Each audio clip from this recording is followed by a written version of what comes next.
Amoy ano siya, amoy fresh. Hindi ko mawari yung amoy pero Oh no! hey beauties, may i-share ako sa inyo na daan ng daan sa aking FYP na talaga namang nabudol ako and sobrang na-curious ako about dito sa product na to dahil ayun nga, ang gaganda ng mga reviews. Pag check ko dun sa product, my goodness, sobrang mura niya and ayan, from Japan daw to. Ito yung product ng tada, yung old, sabi, meron ka ng sunscreen and meron ka pang makeup primer. So, ayan, may skincare ka na, may makeup ka pa. Diba gusto natin yung all-in-one, nakakatipid tayo. So, kung interested ka na malaman about this product, just keep on watching.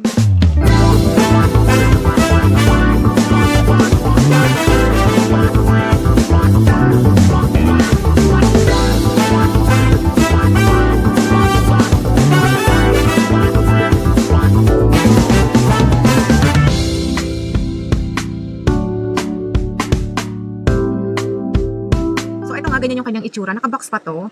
Kaya lang yung kanyang box is sira-sira. Oh no! Dahil nga, syempre, doon sa pag-travel, ayan, UP-UP na siya. Ganyan yung kanyang box and naka-plastic pa to. Reflective yung kanyang lalagyan and smooth ito. Ayan, ganyan.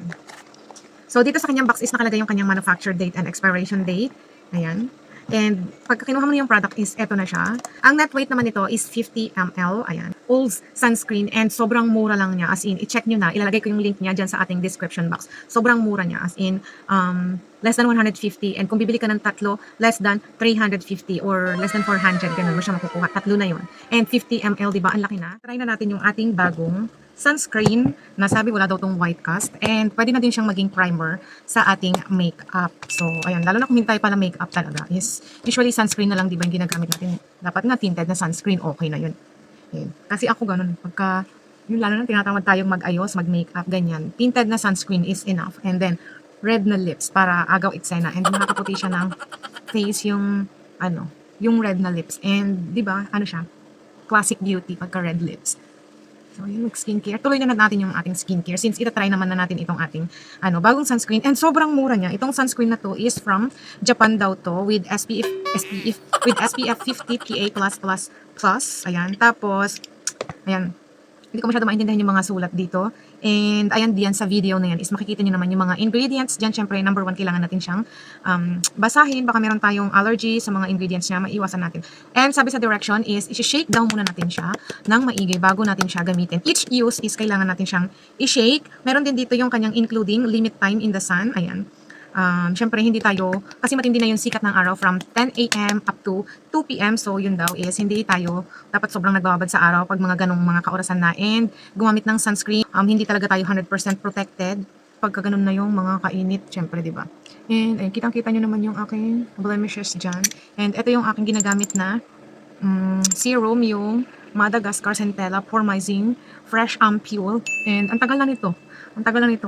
Siguro nag-start akong gamitin to April pa. And ano ng date niya. Ang tagal niyang maubos, yung malaki.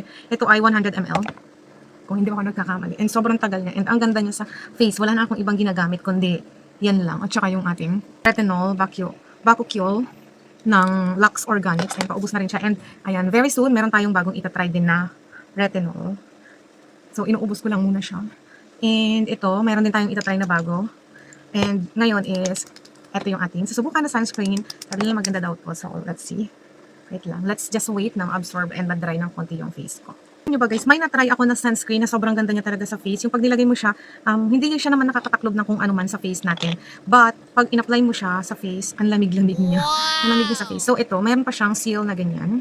Ito na ang hindi ko magugustuhan dito. Medyo malaki yung ano niya, yung pagkabutas niya. Alam nyo ba guys, na sobrang affordable ko lang ito nabili. Ang mura-mura niya.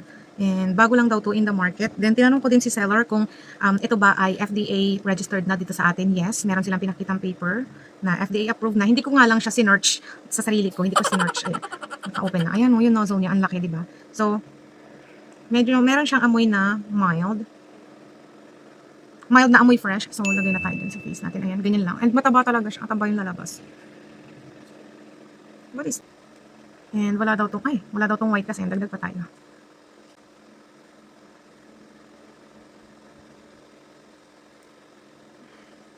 Amoy ano siya, amoy fresh. Hindi ko mawari yung amoy pero amoy fresh. And very mild.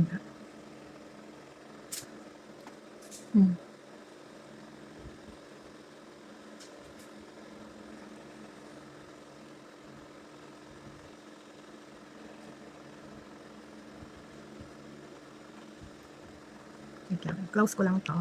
And blend natin siya ng maigi.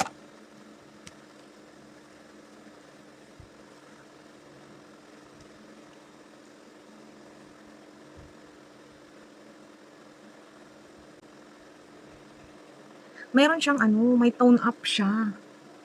Magkaiba po ang white cast at saka tone up. Ito ang white cast, ito naman ang tone up.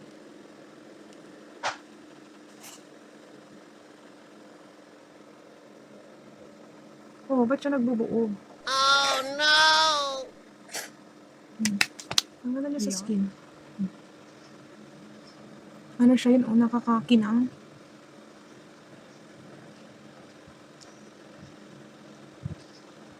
Kaya lang, may siya, may buo-buo siya dito. So, next time na gagamitin ko to, siguro hindi ako gagamit ng serum or anything sa face ko. Para alaman ko kung ito lang ba. And hindi din naman siya masakit sa mata. Yung mga sunscreen kasi na pagka trinay natin siya, ang sakit niya sa mata, di ba? Parang yung fumes niya is, ayun, nagpupunta dun sa eyes natin and nakakahilam ng mata. Pero this one is, good thing hindi naman siya ganun. So, ayan, i-observe ko pa siya. And ayun, nakita nyo nga na meron siyang parang nagbuo-buo dito. Pero ayun, minimal lang naman. So, sa susunod na gagamitin ko to is wala na akong ilalagay na kahit na ano. Pero ang ganda niya dito sa my cheeks. Nakakaano siya, nakakakinang. And hindi naman siya malagkit. Oh. Hindi siya malagkit.